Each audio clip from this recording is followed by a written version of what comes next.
Cheers. Welcome to this edition of Road Trippin with RJ and Channing. I'm your host, Allie Clifton. We're going to begin this episode. We're not even going to take a time out. We're going to begin this episode right now to talk about our partners over at Prize Picks. Prize Picks is daily fantasy made easy. The NBA playoffs, we all know, they are in full swing, and you can get some extra skin in the game with Prize Picks. All first-time users that deposit and use the promo code Road Trippin will receive a 100% instant deposit match up to $100. That means if you deposit $100 using your sign-up code, our sign-up code, Road Trippin, Prize Picks will give you what, Channing? $100 back. You sign up with our code and deposit $50. Prize Picks will give you $50 back. How does it work? Well, you pick between 2 and 6 players and select whether they will score more or less than their Prize Picks projections. You can win up to 25 times your money on any entry. Prize Picks offers projections on any sport that you watch, including NFL, NBA, MLB, NHL, UFC, PGA, college football, soccer, WNBA, esports, NASCAR, and much, much more. Rich, what do you got for us? Let's get into my Prize Picks for Saturday, Game 3 of the Lakers Warriors as the series shifts back to Los Angeles. The ultimate Game 3 tied 1-1. For our first pick, we're going to go back to the well. After a winning pick the other night and taking Steph Curry to get less than 42.5 combined points, rebounds, and assists, we think this number has been inflated and we'll keep playing it here as Steph has gone well under this number in the first 2 games against the Lakers. For our second pick on Saturday, jinxed us. I know. Listen, I get it. For our second pick on Saturday, we're taking LeBron James to grab more than 9.5 rebounds because he's old and that's all he can do right now. Listen, he's gonna. We're saying he's grabbing more. They need help on the glass. The numbers are on our side here. Bron has had 9 or more boards in 6 of his 8 playoff games. Channing, what the fuck do you mean? No way. Okay. What do you mean, no way? So to recap, our picks for Saturday, these are both for Game 3 between Lakers and Warriors.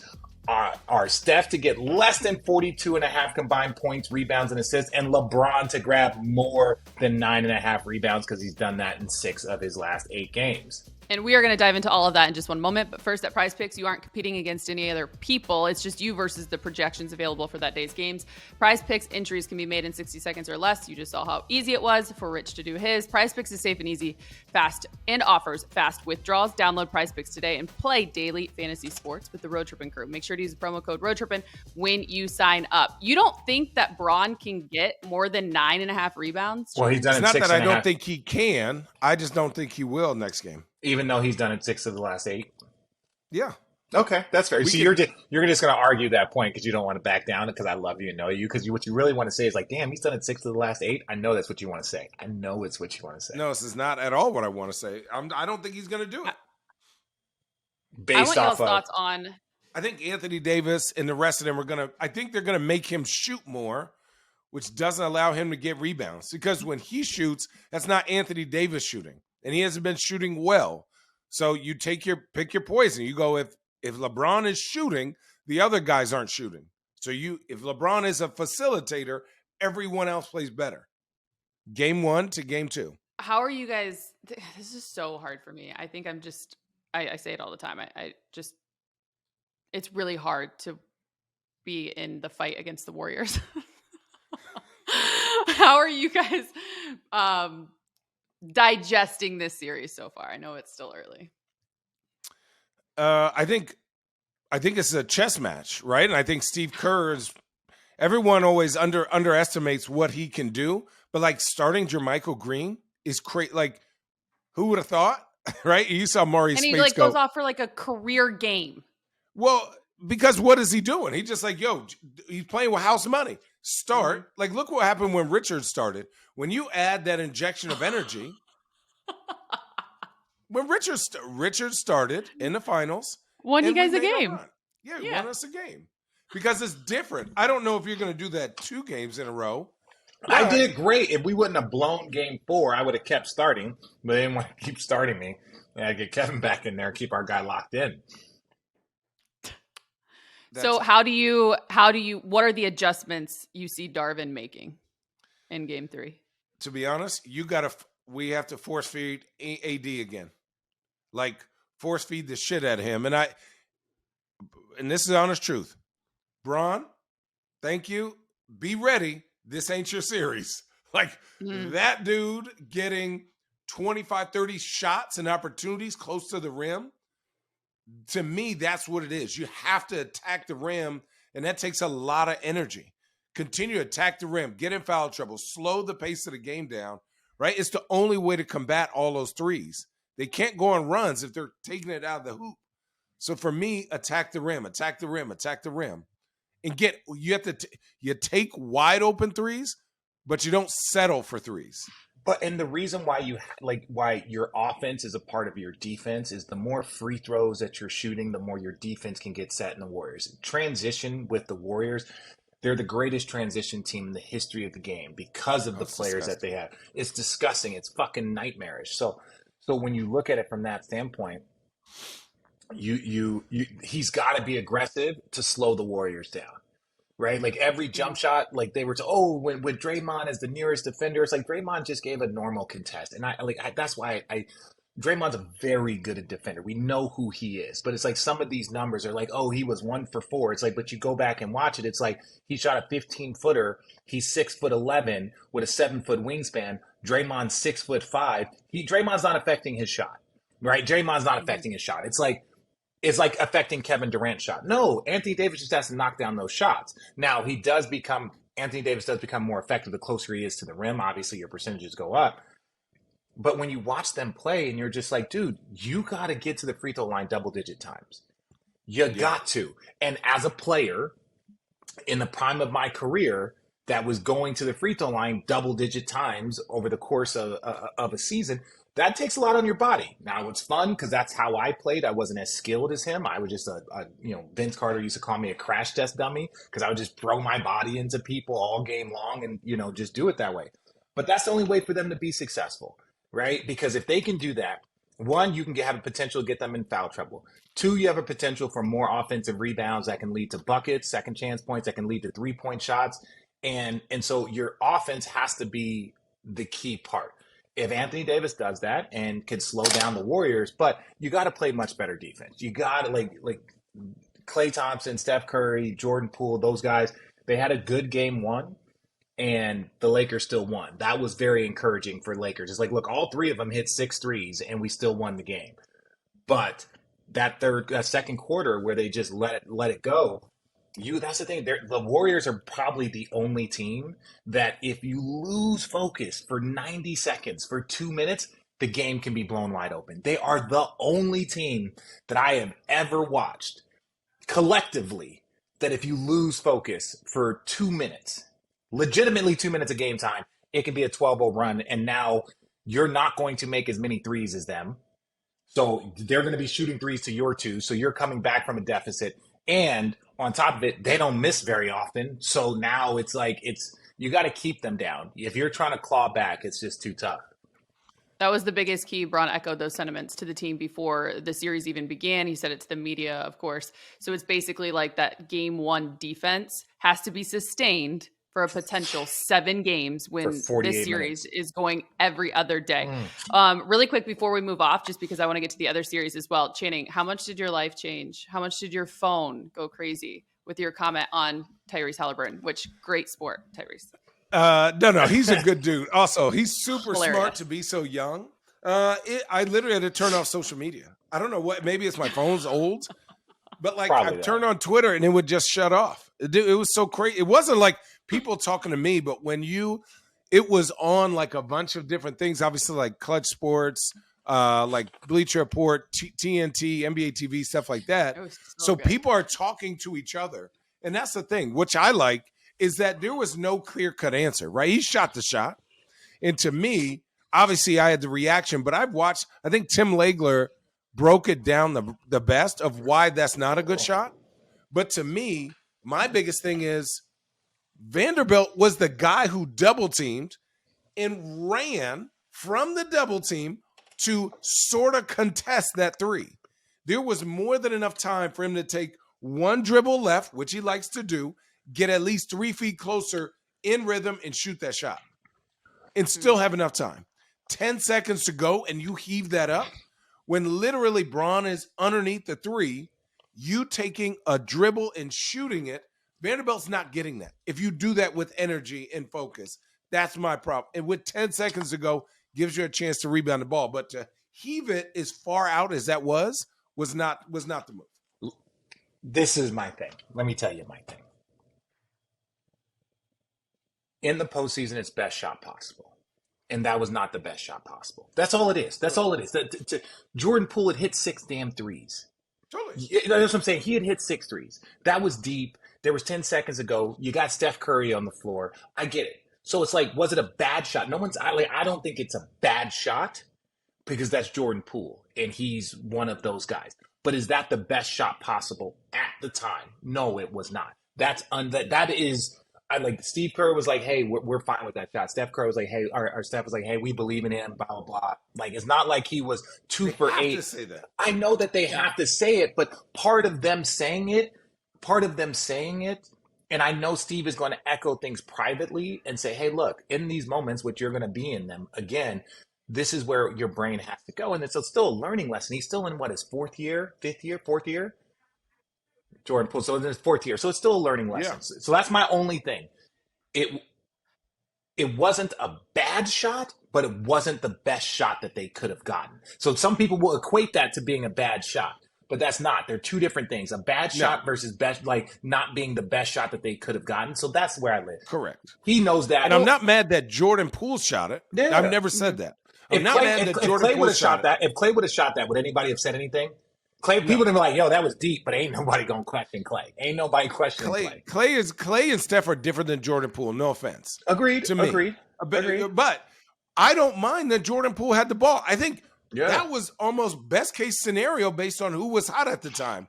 The way he caught it, how you have to square back up from that distance as a shooter without that dribble to go, right? And the sense of urgency from them jogging up the floor, their spacing.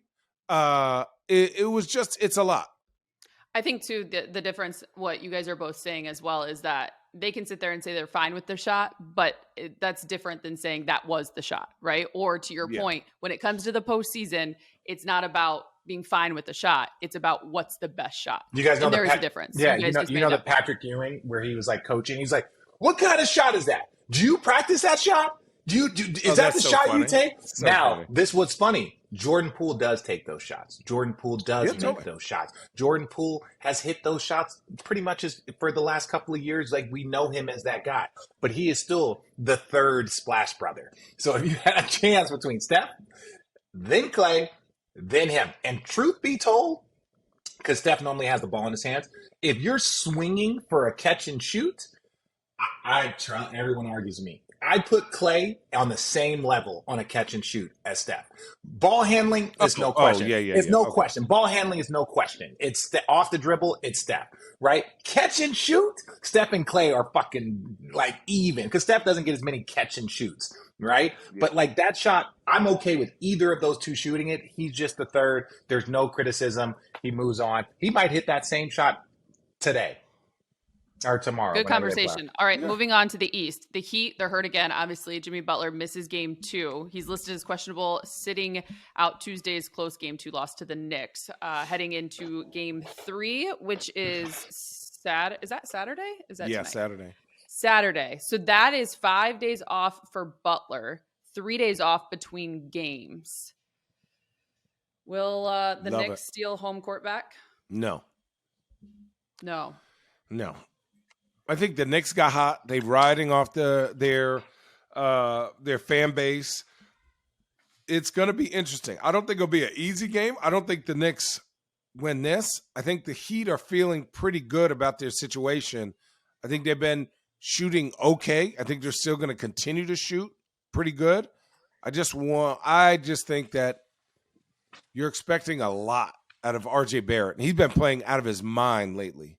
So if he continues playing that way, if Julius Randle stays hot, then the Knicks win. But I don't know if they do that in Miami. I think the chances of this series going back to New York being tied 2-2 is extremely high. And again, we can go, what's going to happen in game 3? What's going to happen in game 4? I was like, I don't know. But if I had to guess, how would this series show back up for game 5 in New York? I would say it shows up tied. Now, I don't know how it's going to go back. 7. The series going 7.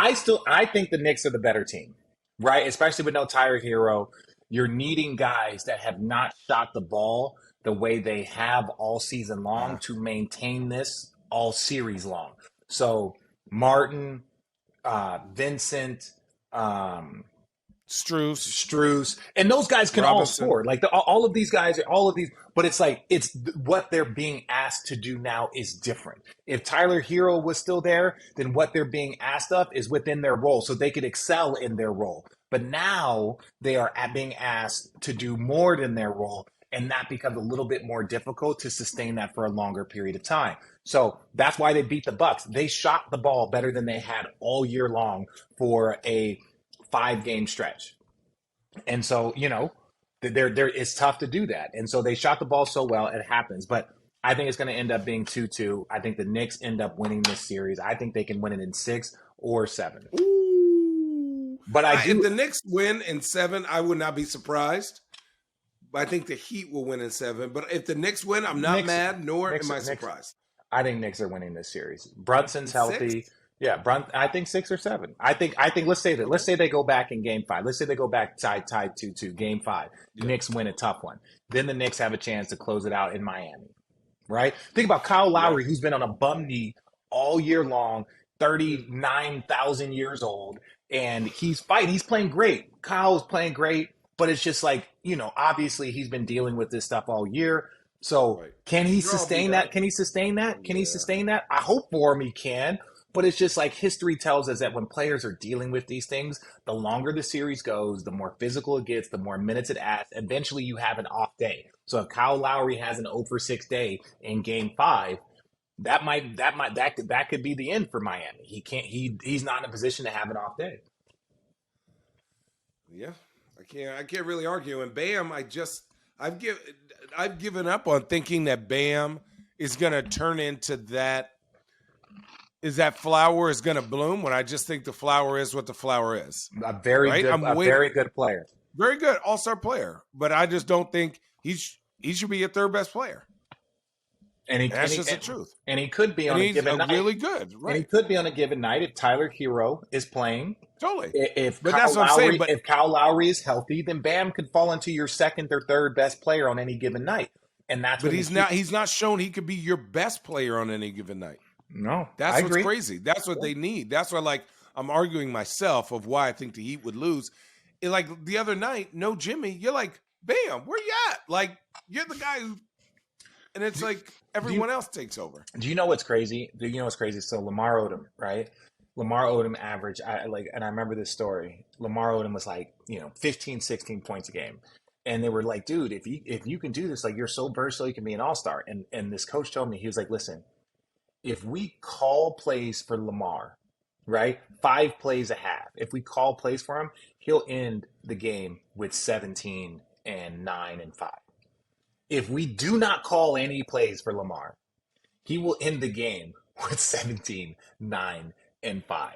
There are some guys that just are what they are. There's some guys, if you don't call plays for them, there's some guys that can kind of disappear. There's some kind of guys that if you call plays for them, they don't play well. They just play through the system. That's why Jimmy Butler is so amazing. Jimmy Butler, Steph Curry, these guys are as dangerous off the ball with their cutting, their movement, their offensive rebound. These guys are so elite. Bron, off the ball, he's just okay. Right? For an elite, for who he is. Steph off the ball is great. Jimmy Butler off the ball is great. There are certain guys like that. And I think Bam is one of those guys that if you tried to give him the ball for 20 touches on the block, 10 each half, I don't think his numbers in production all of a sudden skyrocket. I think he is who he is. He's a very, very good two-way player, defensive player of the year candidate every year. He's great. But if they start force feeding him, I don't think his numbers go up to 25 every night. Even if they gave him 10 touches. If he went to fucking Charlotte and they gave him 10 touches every single night, I think Bam is still Bam. Calling all road trippers. We love a good road trip on this podcast, right? See what we did there? Well, as the weather gets good and big plans get made, make sure that you're driving to your destination on a great set of tires from our friends over at Discount Tire. Discount Tire is making your one-stop shop not only for tires and tire maintenance, but also custom wheels and accessories, like a new pair of windshield wiper blades. America has trusted Discount Tire for over 60 years, and with over 1,100 locations across 38 states, there's sure to be one near you. Their industry-leading selection offers more than 70 brands of tires and more than 90 wheel brands. It's wild. And now you can visit their website, discounttire.com, to locate a store, schedule an appointment, search for top brands, and even select and pay for your tires.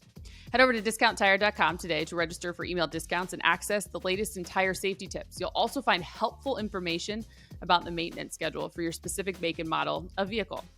Want to cut the line? We've got you covered there too, road trippers. Wait times, they're 30% shorter when you buy and book online at discounttire.com. What are you waiting for? Head to your local Discount Tire or discounttire.com today, and let's get you taken care of. All right, so Rich steps aside because he has to get ready for Game 3, Phoenix Nuggets. But, Channing, there were a couple things that outside of the playoffs have happened as of late in the NBA. I want to get your thoughts before we wrap up this episode. I want to start with everything surrounding Dillon Brooks and the Grizzlies and get your opinion on this. I think from the outside, there's a lot of conflicting thoughts. Just to kind of recap, the Grizzlies were apparently fed up with Dillon Brooks, his act, as well as Shams of The Athletic reported the team told Brooks he will not be brought back, quote, under any circumstances, which seemed a bit like a lot. And this was right after the Grizzlies were eliminated, obviously. From a player's perspective, Channing, is where I'm coming to you with this. What do you think really went down behind the scenes? And while he is a great defender and what he can bring to a squad, should teams be cautious when signing Dillon based off of kind of what you saw this season? Well, let me just say this. Do you think the Grizzlies have a good culture? No. Okay, so you put that with a bad culture. What do you expect? And then you blame. I'm not saying they blame him. But when you're, how am I gonna word this?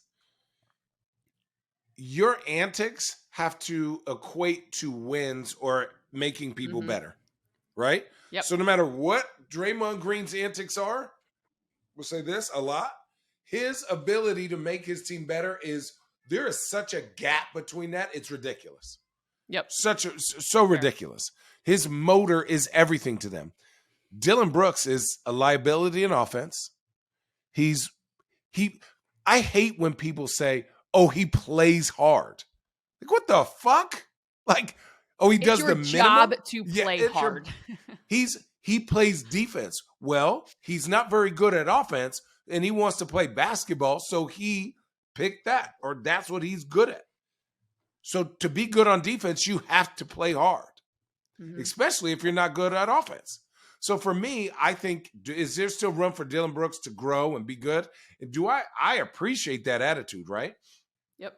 Everyone making this more than what it is. You know what probably happened? Somebody from the upper management was walking in the tunnel, probably, would I assume. And after the game, they're upset. And they go, we're not bringing him back under no circumstances. Like a heat of the moment thing. Because there's no way that I think an organization would say that to another player's face. Right? I just don't think that happens. No matter how much you hate somebody, because you're devaluing that person. You don't want to do that. For me, I think he needs to go to a situation where he's around good vets, right? He could get coached. He's going to have a role, right? To just allow him to shoot all these shots and not be. I think he can be good. A team like San Antonio, I think it'll be a great situation. A team like, honestly, I think Atlanta's would be a good situation for him, personally. I think also coming off the bench. NBA? Yeah. Oh God. Yeah. Yeah. Oh yeah. Okay. Yeah. I like that. Yeah. I just think a team's going to bring him in and be like, listen, we want that attitude. We want less in the media. Less in the media, more in the locker room. More on the, like, we love what you do on the court, but like the antics get to be a bit much. The theatrics get to be a bit much. That's what gets you out the league. Yes, and which, speaking of, brings us back to the point you made at the very beginning when it comes to culture. Yeah. Those things are a part of a culture. And I thought, too, after going down 3-1, them doing their thing still before the game in the hallway, that video that went viral before Game 5. Yeah. It kind of speaks to the immaturity, if you will. And I say that respectfully, but, right? I mean, your swag is your swag, right? Sorry to interrupt. And they went out and they kicked ass in Game 5. Exactly. But you can't stop. If you do something Game 1, your routine is your routine. Get your guys hype, right? Through thick and thin, you have to do that. But at some point, When you really need to lock in, you got to have a different, you can't be dancing all the time. Right. Right? Think about any team that's won a chip. Do you see them dancing around like that? No. Not really. Yeah. When you guys went down 3-1, I didn't see you guys. What? Fuck no. When you guys went down 3-1, shit changed. We went down 1-0, shit changed. Touche. So, like, for me, keep things light during the regular season. The playoffs are different. Yeah. All that beady bopping, you could do that in a locker room, but not everybody needs to do that. Not everybody needs to be a part of that because not everybody focuses up the same way. Yeah, I respect and I think that, it right? also trickles down, and I think hits people differently too when you're doing the things that are supposed to be non-negotiables. When you're not talking to media, when you're not doing your responsibility, there's a lot that goes into all of that, It's a right? bad showing. It's a bad showing, right? Like, how quickly did Ja go, I said it, I'll deal with it. Yeah. Everyone goes, okay, cool, I get it. And it was like, it wasn't even a thing. You hiding, it's too late. You already said it. You wanted that smoke, you got it. Yeah. Silence so for is me, also an answer. Yes, I do think he'll play in the league. I think there's teams that need his intensity, and there's still time for him to get better. But I think somebody's going to bring him in with vets, and they're going to be like, we like the idea of you. We want to mold this so that you have longevity, right? Look at like JaVale McGee, right? Was on Shaq to the Fool like 10 years in a row, goes to some winning teams, and now they're like, JaVale McGee, you need him to win. Yep. Like, how quickly does that change? But JaVale wasn't into the media antics, but JaVale was on the, was figuring things out as a young man in the league. And I still think he's figuring things out as a young man in this league. Yeah. All right. The latest news, big news, happened on Thursday. We talked about it last week on Road Trippin. The Bucks have moved on from Mike Budenholzer. Obviously, Milwaukee was bounced from the 8th seed there in the first round. A couple of questions here, and I want to kind of lay it out for you, Channing, because I want to know in your mind the best coaching fit for the Bucks going forward. I also want to know where you think Coach Bud will end up. However, just some backing here. On Get Up this week, Brian Windhorst pointed out, we talked about it with Shams, I believe, the owner's sale of the Bucks in the middle of the season. Obviously they fire Bud. Chris Middleton has a $40 million option this offseason. Yeah. So Middleton, Brooke Lopez, Jay Crowder, and Joe Ingles could all be unrestricted free agents this summer. The Bucks already have over $94 million committed to Giannis, Drew Holiday, and Bobby Portis for next year. Wendy also went on to say, I think it's unlikely that Giannis extends his contract this summer, meaning Giannis does have 2 years remaining on his current deal, but he could signal a move by not signing his extension this summer. What would you advise Giannis? Let's start there. What would you advise Giannis, knowing all of you these? still got 2 more years. Chill. See who they bring in. And to me, I don't like seeing guys lose their job. But let's be real. Has any coach had more and done less? It's hard for me to look at those Atlanta teams where you have 5 All-Stars year after year after year, and then they get drubbed year after year after year. Giannis drubbed. The 1 year, they almost lost except for that toe. Think about that. They were booing him. They were booing Budenholzer as they were winning the game. And they lost. If KD had stepped back, they would have lost that. But they won the chip. So yes, congrats. But what did they win by? Was it coaching? No, it was Giannis going, I'm just stronger and bigger and better than you, and going berserk, which is fine. So I'm not bashing him. What I am saying is, I don't know if that style equates to wins in the playoffs. His coaching style does not equate to wins in the playoffs. By wins, meaning the fact that Giannis was a little hurt or didn't play, and I'm not taking anything away from the Miami Heat, but you're telling me the rest of that team couldn't win more than one game versus the Miami Heat? Where are the adjustments? Like, where are the encouragement for your other guys. Like, it just seemed like nobody knew how to play basketball. Mm-hmm. What? You have all this talent on your team. You can't incorporate Jay Crowder. Joe Ingles wasn't doing what I thought he'd be doing. Like, they just settled into a system. But if I'm Giannis, I don't take the extension. I for sure don't. I see what coach comes in. And for me, hey, listen, not everyone stays in the same place. What are your thoughts on Nick Nurse in Milwaukee? I kind of fuck with Nick Nurse heavy. Defensively, he's a savage. Mm-hmm. And you look at, if Nick Nurse brings in his player development people, that's dirty. That is dirty. I think we'll see another level of Giannis and that defense and how they're used and moved around to where it's exciting and invigorating. Like, you know what the play was? Throw it over here, get it back, give Giannis in the middle, everyone stand, go, go, go, go, go, bully, bully, bully, bully. And Nick Nurse had championship pedigree, right? I think this year there was a lot of turmoil because whose team is it? Is it the young kids team? Is it the vets team, right? I don't know if that meshed. So they were like, let's give this young team, this young kid, a new lease on life. Yeah.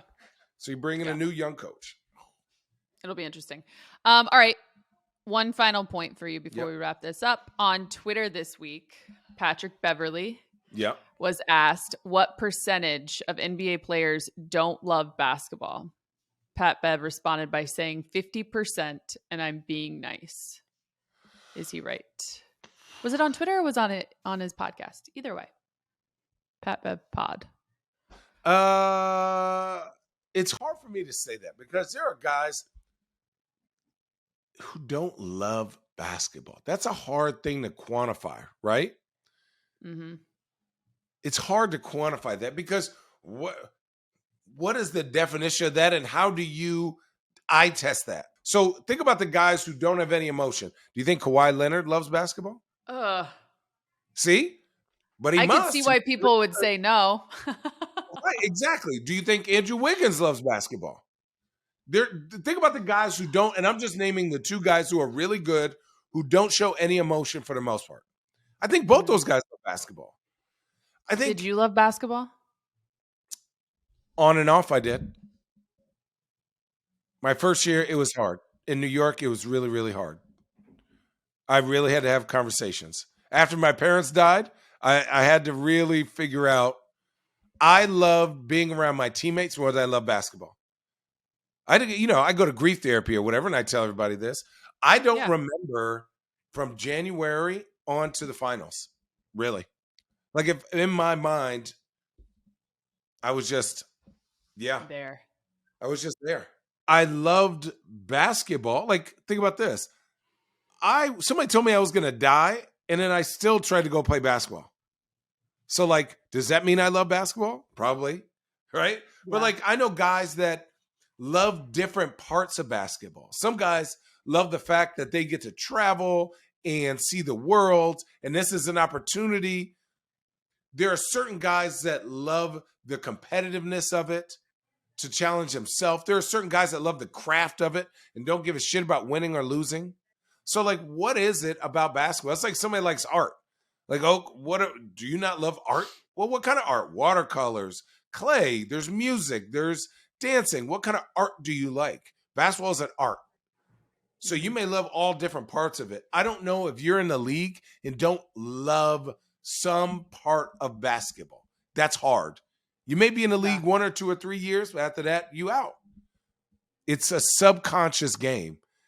And you notice the guys who just are lethargic or lackluster is because when things get difficult and you don't really, and that thing about basketball you don't love doesn't come up in your heart and rev you up, like Nas on Fast and Furious, then I just don't think, I don't know if those guys exist. A lot of them, 50% would probably be too much. I'd probably say 20. There are some guys that play for money, but they love the money. They love giving it to their family. Yeah. Yeah. Wow. Great answer. That's a great way to end this podcast. Very candid. Confucius say. Very legendary, like Lennox would say. Oh my gosh. All right. You're amazing. We'll see you next week. That's another edition of Road Trippin.